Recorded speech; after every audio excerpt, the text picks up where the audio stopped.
Darwin. Les boucles while et do while ont un but commun avec la boucle for.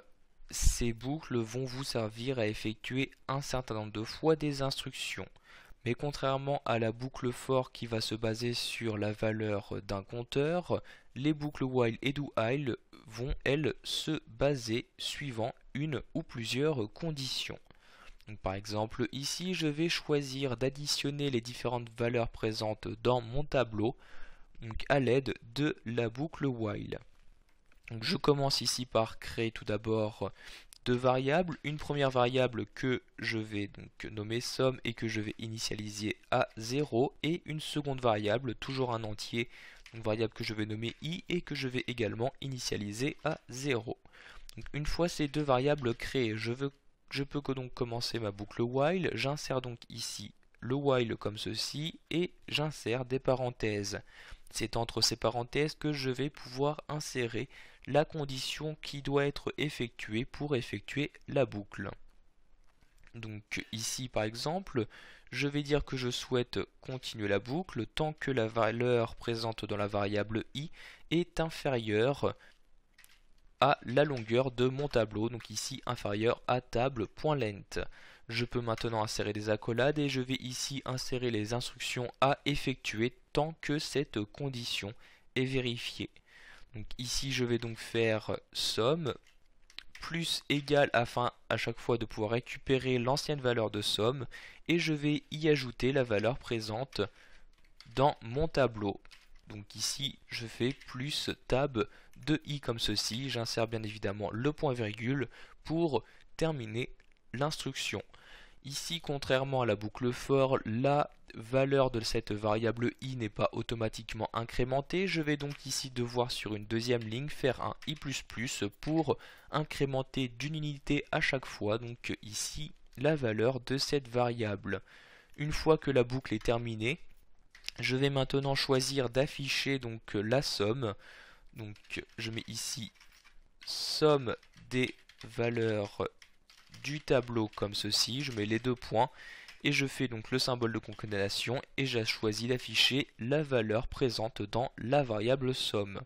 Je peux maintenant enregistrer mon programme, l'exécuter et on m'affiche donc comme valeur 30, 30 correspondant bien à la somme de ces 5 nombres comme ceci.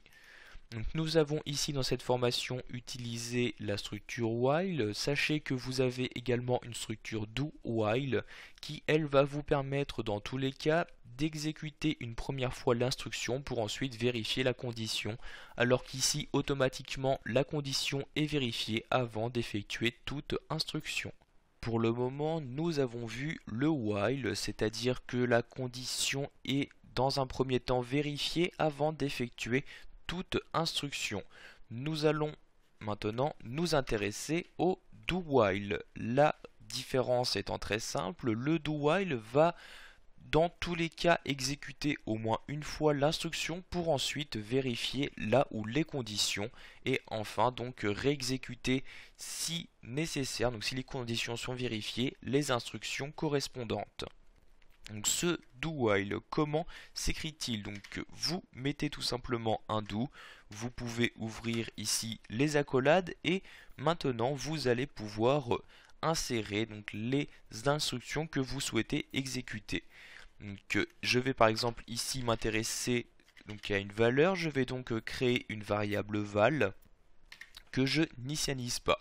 Donc j'ai juste déclaré ici ma variable val et je vais choisir donc dans mon do dans un premier temps d'écrire une information dans la console. Je vais par exemple ici demander à l'utilisateur de saisir un nombre. Et je vais donc ici répéter cette instruction, donc ces instructions, tant que le nombre sera inférieur à 20 ou supérieur à 20. Donc ici, je vais ensuite choisir de récupérer à l'intérieur de ma variable val l'information insérée par l'utilisateur. Pour cela, j'utilise le scanner comme nous avons déjà vu. Donc en parenthèse, je fais un system.in pour récupérer l'information présente dans la console et je fais un .next int afin donc d'automatiquement convertir en integer, c'est-à-dire en entier, la valeur insérée.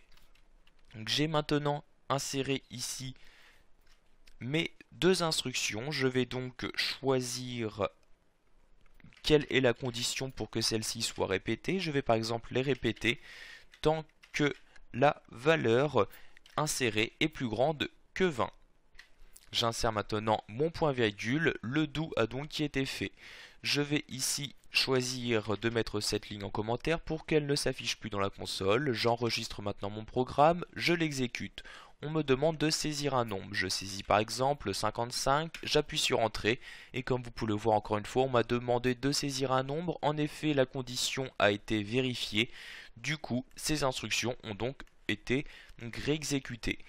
Tant que le nombre inséré sera supérieur à 20, il y aura donc toujours l'instruction qui sera effectuée et à partir du moment où j'insère un nombre inférieur à 20, par exemple 12, j'appuie sur Entrée et comme vous pouvez le voir, la phrase n'a pas été réexécutée. Voilà, vous savez maintenant comment utiliser les boucles while et do while en Java.